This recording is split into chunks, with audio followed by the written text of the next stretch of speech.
Boom! Oi, eu sou a Maru e essa é meio que a minha zona morta. E hoje é dia de falar sobre os irmãos Grimm e as facetas do horror. Essa é uma série antológica de terror que reconta alguns contos de fadas publicados pelos irmãos Grimm. Ela foi lançada esse ano e está disponível na Netflix, tendo um total de 6 episódios. Não é de hoje que existe esse fascínio por tornar contos infantis em histórias macabras, principalmente quando vemos o que foi escrito pelos próprios irmãos. O objetivo deles, em primeiro momento, não era criar uma coleção de contos infantis. Eles haviam montado uma coleção como uma antologia acadêmica para estudos da cultura alemã, como é descrito pelos próprios, uma coleção do folclore. E isso nos leva àquelas versões perturbadoras, onde as irmãs da Cinderela cortam o dedo, a Bela Adormecida dá à luz a gêmeos depois de passar anos sendo violentada, e a Pequena Sereia que vira espuma do mar porque não quis matar o seu príncipe. E por algum motivo tem muita gente que insiste que essas histórias deveriam continuar dessa forma, sendo que as histórias seguem assustadoras, só que com um pouco mais de medida. E vale lembrar que um conto de fadas sempre foi uma coisa feita para alertar as pessoas sobre os perigos da vida, principalmente crianças. Só que você alerta elas de uma forma super lúdica, que elas vão entender. Hoje em dia não faz o menor sentido a gente ter medo de um lobo. Porém, quando você entende que o lobo é um predador, tudo faz sentido, ele se encaixa e você está contando uma história que é um grande alerta para uma criança, só que sem colocar o alarde de que o lobo é alguém que vai te machucar de verdade. Então, sim, os contos de fadas eles precisam ser atualizados para se encaixar melhor com a nossa realidade. Você ter um conto super violento hoje em dia não faz o menor sentido. Mas no momento que eu vi esse anime, pelo menos eu soube da existência dele, eu revirei o meu olho tanto, mas tanto, que eu consegui ver o outro lado da minha cabeça. Porque, não é de hoje que a gente tem essa grande indústria que quer pegar alguma coisa pura e transformar em apenas um terror barato. E isso tá bem claro hoje em dia, visto que só esse ano vai lançar 3 filmes da Cinderela, todos com uma pegada bem macabra. Já teve um da Alice, e se eu não me engano tem de mais algum personagem, só que eu realmente não lembro qual é. Mas todo ano sempre vai ter esse filme, e nenhum deles nunca vai superar a coisa maravilhosa que foi em 2016, que foi A Maldição da Bela Adormecida. Simplesmente um filme horrível, que teria sido resolvido se um avô tivesse deixado um bilhete para o seu netinho. Mas voltando a falar do anime, ele fala sobre os irmãos Grimm, e eles não são o centro da história. Na verdade, ele é uma coletânea de contos, e eles apenas servem como fio condutor no começo de cada episódio. Esse é um anime muito rápido de você assistir, tendo apenas 6 episódios, nenhum deles eu acho que passa de 40 minutos, e por isso, em vez de eu fazer um vídeo convencional em que eu vou pegar um episódio e ter uma super crise existencial em cima dele e depois ficar refletindo o sentido da minha existência, eu vou analisar todos os episódios desse anime e falar o que eu acho de cada um deles, usando, obviamente, o sistema de uma lista, colocando o melhor até o pior e usando o sistema mais justo do mundo, que é a minha opinião. Mas vale lembrar, minha opinião não vale muito, então se você discorda, fique à vontade, quem ganhou no final foi você. Porque esse anime, se eu tivesse que resumir ele em uma palavra, seria medíocre. O que é terrível. E eu fico pensando um pouco porque, no demais, eu não odiei todos os episódios. Na verdade, teve bem mais episódios que eu gostei do que odiei. Só que um episódio, ele conseguiu ser tão ruim, mas tão ruim, que me fez odiar tudo. Simplesmente, eu ficava vendo esse anime e falando, lá, de novo, esses cornos vão fazer exatamente a mesma coisa, não aguento mais, sendo que eu tava adorando o episódio. Então, eu vou fazer essa lista, colocando o melhor até o pior, que é esse episódio horrível, que eu nunca mais quero ver na minha vida. E se eu ver ele, eu bato. Mas é aquilo, esse anime não é de todo mal, ele não é a pior coisa do mundo, ele não é ofensivo, ele não vai fazer nada demais. Ele é realmente uma obra completamente inofensiva. Só que é aquilo, como já disse a grande poeta Kelly Key, eu sei que você não fez por mal, mas vacilar assim não é legal. Então, vamos para a nossa lista, começando com o melhor episódio. Esse primeiro lugar, meu Deus, ele tá muito acima dos outros. Simplesmente eu acho que nem tem como competir com os outros, ele não tá no mesmo nível. E chega até a ser um pouco injusto, na verdade. Em quesito de roteiro, ele é 1000 vezes melhor. E a história dele, ela se comunicou muito bem comigo. Então, é injusto ele estar aqui, mas, obviamente, ele foi a melhor coisa desse anime. E eu acho que eu só tô fazendo esse vídeo por causa desse episódio, porque ele é muito bom. Então, em primeiro lugar, ficou o quarto episódio, que é o sapateiro e os anões. Conta a história de um sapateiro muito pobre que um dia acabou desmaiando de exaustão e não conseguiu terminar o seu trabalho. Porém, quando ele acordou, o sapato estava pronto e ele começou a receber ajuda de pequenos elfos. Os elfos aqui no anime, eles viraram anões, que é só uma criança. Então, eu continuo chamando ela de elfa. E, além dessa mudança, no anime, o sapateiro é, na verdade, um autor de romance. No passado, ele conseguiu lançar um romance que foi muito bem sucedido, mas ele nunca mais conseguiu repetir esse feito. O que faz ele se questionar constantemente se ele é realmente bom. Eu acho que esse episódio ele se encaixa perfeitamente como um conto de fadas moderno, pelo simples fato de que ele cria esse universo que é muito semelhante com o nosso, mas ele também é lúdico, tendo a magia de uma forma constante ali. Eu acho que esse é um dos motivos que eu coloco ele em primeiro lugar, mas também pelo simples fato de que ele se comunica muito bem comigo. Esse episódio, literalmente, é tão eu, o que é meio assustador.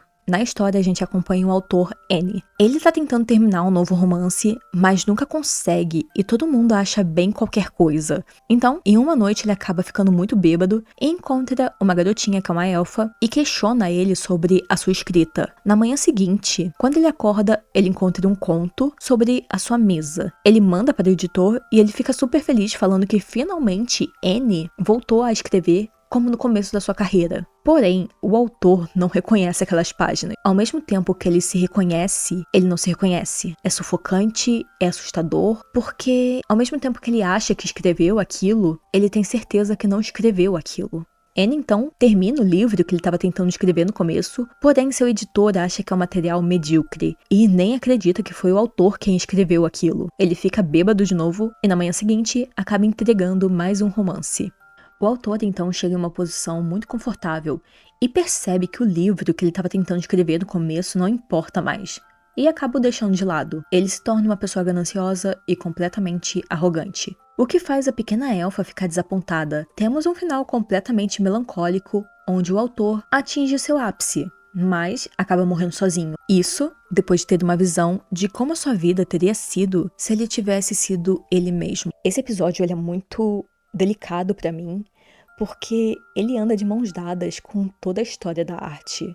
Nós artistas geralmente queremos mostrar alguma coisa para o mundo, só que muitas vezes o que a gente quer mostrar não é o que o mundo quer ver. E às vezes a gente tem a sorte de alguma coisa muito específica dar certo.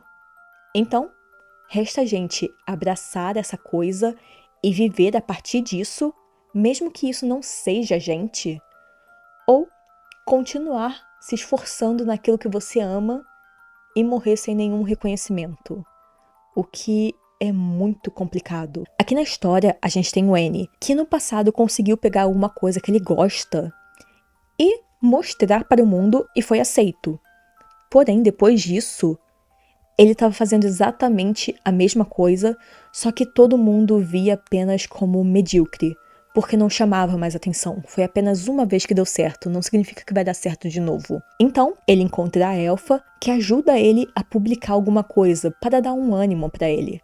Só que aquilo não é ele, aquilo é a elfa. Não é a elfa que escreve os contos, ela apenas ajuda ele a ter uma inspiração. Porém, é completamente sufocante você tá fazendo alguma coisa que você não gosta, mas está tendo reconhecimento. É muito complicado tudo isso, e a gente ainda tem toda a parte muito delicada, que é a crise de impostor.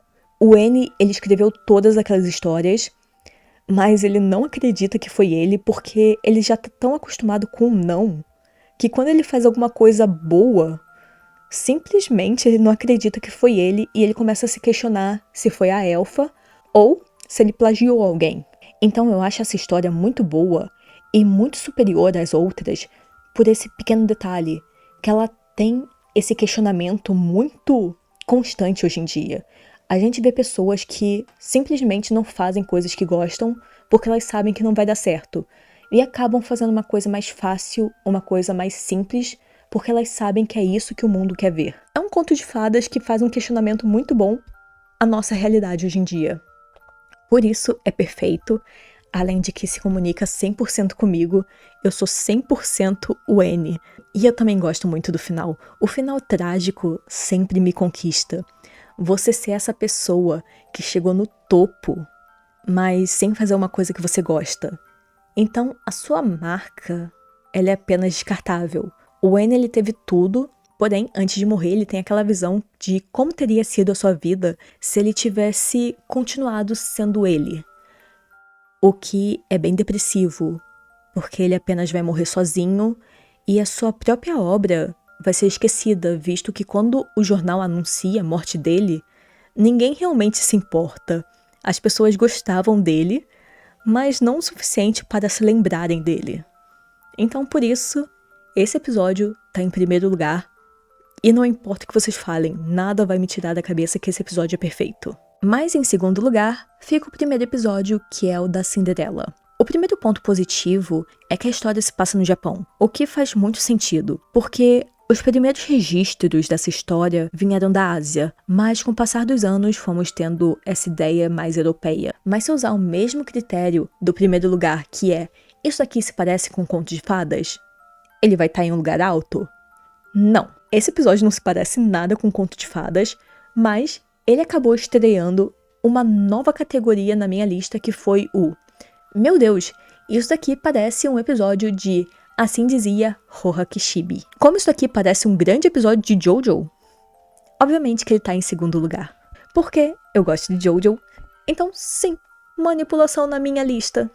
O episódio, ele mostra o ponto de vista das irmãs da Cinderela, que aqui se chama Kyoko. As duas são meninas simples que acabaram se mudando para a casa do seu pai adotivo. Elas não entendem muito bem qual é a da Kyoko, pois a garota é muito bobinha e ela começa a fazer coisas muito ingênuas e até idiotas, como dar presente para suas irmãs por elas serem as melhores irmãs do mundo, e esses presentes geralmente são roupas caras e objetos que as irmãs gostaram bastante. Porém, um certo dia, um prendedor de cabelo some e é encontrado com uma das servas. As irmãs acabam brigando com a criada e isso resulta na menina sendo demitida. E as pessoas começam a enxergar as duas irmãs como pessoas terríveis e que abusam da bondade da pobre Kyoko. Isso vai escalando até que a menina escolhe assumir o papel de empregada das irmãs. As duas passam anos planejando como fugir, pois elas têm muito medo da Kyoko. A mãe delas acaba ficando doente também, e elas têm uma certeza que a Kyoko tá mantendo a mãe como refém.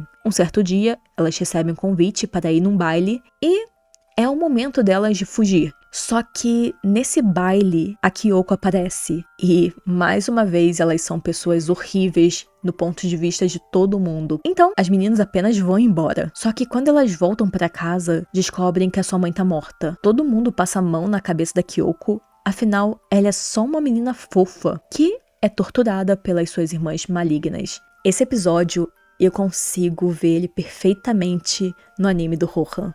Eu consigo ver ele tomando seu cafezinho na cafeteria, conversando com seu editor e contando: você sabia que nos arredores da cidade existe uma lenda de uma menina muito fofa e dócil que acabou sendo escravizada pelas suas irmãs? Então, o Rohan, como fofoqueiro que ele é, ele vai até essa parte da floresta e encontra, talvez, a própria Kyoko ou a filha dela, exatamente como o episódio do sangue. Então, ele acaba descobrindo que a Kyoko tem um stand muito forte que se alimenta da força vital das pessoas. Ela precisa prender todo mundo ao redor dela para poder se alimentar. E ela faz isso transformando todo mundo em uma boneca. E quando essa boneca não é mais útil para ela, como o seu pai, ela simplesmente absorve toda a energia vital dessa pessoa e se livra, deixando meio dúbio se aquilo é uma assombração ou se é um stand. Além de que, eu acho que a Kyoko, ela é o Jill reverso. Essa menina, ela é 100% Jill. Ela tem esse plano de enlouquecer as irmãs e envenenar a mãe. O que é exatamente o plano do Jill, só que feito de uma forma muito melhor, que em vez de fingir ser amiga do Jonathan, a Kyoko, Ela fez todo mundo achar que as suas irmãs eram pessoas horríveis, que estavam maltratando ela e a transformando em empregada. Se o Jill tivesse chegado na moral naquela casa e se jogado no chão, começado a chorar e falado: "Não, Jonathan, eu vou limpar tudo pra você, eu vou fazer tudo por você", todo mundo daquela casa teria ficado do lado desse menino. Então, eu acho que o Jill, ele tem que rever os seus conceitos e mais pra frente ele tem que talvez imitar a Kyoko. Fica a dica aí pro Jill. E depois de perceber que eu tô falando nada com nada, eu deixo claro que esse episódio tá em segundo lugar porque ele parece um grande episódio de Jojo. Em terceiro lugar, eu deixo o episódio 6, que é o flautista de Hamelin. Eu acho que esse episódio tem uma estética mais contos de fadas. Ele conta a história de uma pequena vila completamente isolada do mundo, as crianças recebendo educação até uma certa idade, mas depois sendo retiradas da escola para poderem começar com os trabalhos manuais, como colheita e essas coisas do gênero. Porém, uma menina chamada Maria acaba ficando mais tempo na escola, pois ela é escolhida para ser a nova chefe da vila, assim como a sua avó. Porém, ela tá completamente entediada com tudo isso. Ela acha sua vida chata e sem graça. Ela acha que tudo isso que ela aprendeu não é útil. Ela já sabe todo o básico sobre colheita, clima e ela é muito sonhadora, embora esse lugar não dê espaço para isso. E temos o professor, que está completamente apaixonado por Maria e quer se casar com ela. Mas, para a garota, a melhor coisa que pode acontecer é se casar com um homem forte do que um simples professor que nem consegue cavar um buraco ou se garantir numa briga. Porém, uma certa noite, um viajante bate na porta do professor pedindo ajuda e ele recusa. Mas, o viajante lhe oferece uma pintura. Essa pintura mostra apenas um casal e é isso. Só que já é o suficiente para o professor ficar em choque, falando: "Meu Deus, você tá me mostrando putaria". Então, como uma boa pessoa, ele vai lá e compartilha a informação com a Maria. E diz que ela pode ficar com esse quadro se ela se casar com ele. Mas ela hesita, então ele oferece música, que o viajante também pode oferecer para ela. O professor ele tá mantendo o viajante preso no seu porão, e quando ele vai mostrar música para Maria, ele descobre que o viajante fugiu, a Maria se livra do professor, e ela foge com o viajante depois dele tocar uma música da flautinha. A partir daqui, as histórias ficam mais ok, eu não tenho muita coisa para falar, mas essa história, ela é 100%, meu Deus, eu tô com muito tesão, mas sexo é muito errado. Meu Deus, onde já se viu eu falar sobre sexo? Não dá não.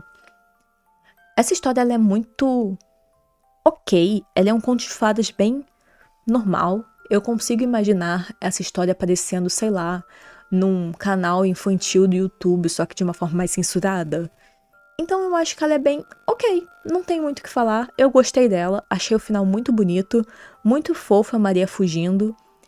E é isso, não tem o que falar dessa história. Ela foi apenas ok, ela foi legal, ela foi maneira. Ela tá lá, ela tem saúde. Gosto dela porque tá todo mundo com tesão nessa história, mas eles não querem falar sobre sexo. Então, ponto positivo para ela, ficando em terceiro lugar. E assim chegamos ao quarto lugar, que eu deixo com o episódio 5, que é o famoso Saltimbancos. Que aqui tem outro nome, mas eu não me importei o suficiente para anotar esse nome. Eu gosto de gostosas e gosto quando elas batem em otários, e por isso que esse episódio tá nesse lugar. Não tem mais, não tem menos. Esse episódio tá em quarto lugar porque eu gostei de ver gostosas batendo em gente otária. Não tenho o que falar do episódio. Tá, mas um resumo rápido caso você queira saber do que é esse episódio, além de gostosas batendo em otários. A história segue a xerife, que é nomeada de Cão. Ela faz amizade com duas mulheres. Uma delas uma prostituta que foi expulsa do bordel e é chamada de Gato, e a outra, uma mulher muito forte, que o nome dela é Burro. É um universo completamente steampunk, então tem gangue por toda parte e eles estão tomando conta de um bar. E no meio disso tem uma menininha muito assustada que o nome dela é Galo. O grupo de mulheres assusta os criminosos, porém eles acabam voltando. E mais uma vez as gostosas deitam eles na porrada e encontram um lugar seguro, que é cuidando desse bar e vivendo juntas como uma bela família. Esse episódio, na verdade, ele me deixou um pouco mal, porque eu gostei muito dele, eu gostei muito das personagens, eu gostei de todas elas, principalmente da Gato. Só que o episódio nunca fala nada sobre elas, o episódio simplesmente ele não se importa com nada. E eu percebi que esse é o episódio mais curto de todos eles. O que não faz sentido, porque tem muita história para me mostrar aqui, só que eles simplesmente não usam nada. Então fica realmente apenas um episódio de gostosas batendo em otários. E vale ressaltar aqui, isso é um episódio de saltimbancos. E não teve nenhuma menção ao Didi ou ao Dedé. Não faz o menor sentido você ter saltimbancos sem o Didi e sem o Dedé. E nem tem uma música, não é um musical. Esse episódio não faz sentido por causa disso, mas ele é muito bom porque é gostosas batendo em otários. De novo eu tô falando isso, porque é realmente só isso que o episódio tem a oferecer. Mas, pelo lado positivo, chegamos nos 2 últimos episódios, que são o que provocaram todo o meu ódio e minha revolta em cima desse anime. E sério, se você é uma das pessoas que me recomendou esse anime falando que eu ia adorar, a gente tem muito que conversar algum dia. E não é uma conversa legal. Mas, eu esqueci qual lugar que a gente tá. Mas em quinto lugar, eu deixo o terceiro episódio, que é o do João e Maria. O crime desse episódio é ser chato. Ele não faz nada demais. Ele só é muito chato. E um resumo rápido dele para quem se importa com esse episódio chato. A gente tem essas crianças que vivem em um orfanato muito semelhante com o anime das crianças que viram comida de demônio, porém, o João e a Maria acabam quebrando algumas regras e a punição deles é passar a noite na floresta. Eles acabam encontrando a casa de uma bruxa que os alimenta e questiona sobre liberdade e limites. O João acredita que tem liberdade, porém, ele vai percebendo que existem alguns limites na sua vida. Eles então passam de novo a noite na floresta e a bruxa fala para eles prestarem atenção em coisas estranhas que acontecem. E o João percebe que algumas crianças estão desaparecendo. Daí, corta para o João em uma estação espacial, descobrindo que o pai e a mãe são robôs e, na real, as crianças são preparadas para poderem sobreviver na Terra e a Maria não existe. É uma grande alucinação do João. O episódio até que começa com essa ideia legal do orfanato, tendo esse mistério das crianças sumindo, e você pode realmente remeter a outros animes que isso acontece. Então você já espera alguma coisa mais violenta, alguma coisa mais interessante, mas...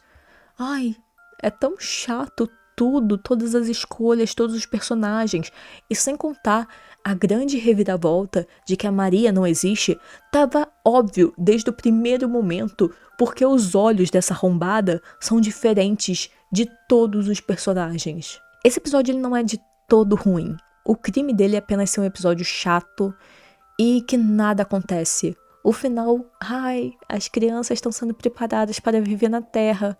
Chato demais. Meu Deus, eu me senti vendo um episódio muito conceito de Black Mirror. Tava, nossa, revirando o olho falando, não acaba isso nunca mais. Mas ele não tá em último lugar, porque em último lugar ficou o episódio que foi responsável de me fazer ver esse anime como uma coisa medíocre. Eu simplesmente, sempre que eu lembro desse episódio, eu reviro meus olhos e eu sinto ódio, eu sinto raiva. Eu quero xingar todo mundo que me indicou esse anime quando eu lembro desse episódio. Por isso que, em último lugar, como pior episódio deste anime incrível, ficou o episódio 2, que é o da Chapeuzinho Vermelho. Talvez o primeiro erro desse episódio é que ele vem logo depois do Cinderela. E os dois têm uma coisa em comum, que é o lobo em pele de cordeiro. Na Cinderela, isso é feito muito bem. E aqui, era apenas previsível. Em Encantada, o filme da Disney, eles já falaram o plot desse episódio. Quando a Gisele, ela tá contando a história da Chapeuzinho Vermelho, a criancinha, que eu esqueci o nome, ela comenta, ué, o que aconteceu? Por que a história tá diferente? E a Gisele responde, ninguém nunca perguntou a versão do lobo. E todo mundo sabe que a Chapeuzinho é uma mentirosa. Então, sabe, eles pegaram a versão mais clichê possível dessa história e animaram, o que eu fiquei muito decepcionada. O episódio ele começa muito bem, que a gente tem esse empresário chamado Grey, que eu tenho total certeza que foi inspirado em 50 Tons de Cinza. Um empresário perseguidor chamado Grey? Por favor, muita semelhança para pouca coincidência. Mas isso foi um ponto positivo que eu fiquei rindo o episódio inteiro sempre que eu lembrava disso. Só que voltando, o Grey, ele é um serial killer que caça apenas mulheres que usam vermelho. Foi algo que eu gostei, pois eu achei que a Chapeuzinho seria apenas diversas vítimas sem rosto. Mas tudo perdeu seu charme no momento que é revelado que tudo isso é mais um grande Black Mirror, onde tem uma tecnologia que permite que você mude a sua realidade e viva uma grande fantasia. Isso me perdeu um pouco, mas me ganhou de novo quando foi revelado que o Grey faz tudo isso pelo simples fato de que ele não aguenta mais essa vida artificial. Isso é algo que realmente vai acontecer no futuro, a gente completamente exausto de emoções artificiais e buscando coisas mais reais, o que pode levar a gente a cometer crimes completamente assustadores. Só que a gente sabe muito bem quem vai cometer esses crimes e quem vão ser as pessoas que vão sofrer com esses crimes. E a história estava indo para esse lado, onde a gente tem o Grey, que é um empresário muito poderoso, que tem diversos amigos poderosos que costumam limpar a barra dele quando ele faz alguma coisa muito complicada. Então, eu estava realmente interessada onde isso ia dar. Só que a gente chega no final que é apenas... não é apenas os ricos que caçam. Gente pobre também vai caçar gente rica. Por favor, né? E tendo isso em mente, que esse universo favorece algumas pessoas, eu fiquei o episódio inteiro me questionando como esse grupo de homens iria descartar mais um homem porque ele passou dos limites ou se tornou completamente inútil para eles. Isso estava realmente chamando minha atenção. Eu fiquei criando diversas teorias do que ia acontecer, de como isso seria feito, mas eles foram para o caminho mais óbvio possível e termina com aquela cena de mutilação que é apenas, olha só como a gente é pesado, estamos mostrando uma cena tão realista, mostrando tortura. Foi tão sem graça. Eu vi aquilo e apenas pensava, gente, não é possível alguém tá achando isso legal. Não é possível alguém tá realmente impressionado que, nossa, a Chapeuzinho é a vilã. Foi tão sem graça. Sério, sempre que eu lembro desse episódio eu fico muito... Meu Deus! Tantas possibilidades, tanta coisa legal que eles podiam ter feito. E eles fizeram a coisa mais previsível do mundo, que foi colocar uma mulher como vilã em um universo completamente distorcido, onde os homens estão manipulando tudo. Complicado isso aí. Tem que rever esse roteiro. E é por isso que eu acho que o vídeo termina aqui. Essa é a primeira vez que eu faço uma lista nesse canal e não sigo um roteiro. Foi tudo tirado da minha cabeça, o que é muito difícil para mim, porque minha cabeça é muito confusa às vezes e eu não consigo ter uma linha de raciocínio que faça sentido muitas vezes. Mas me falem nos comentários o que vocês acharam de ter eu realmente revoltada com alguma coisa, sendo que eu não tô realmente revoltada. Eu tô muito mais revoltada com esse episódio, só que eu não tô expressando na câmera, porque eu não consigo expressar o quanto que eu odiei esse episódio. Sério, se você gostou desse episódio e você achou ele bom, bota nos comentários, me fala do porquê que ele é bom.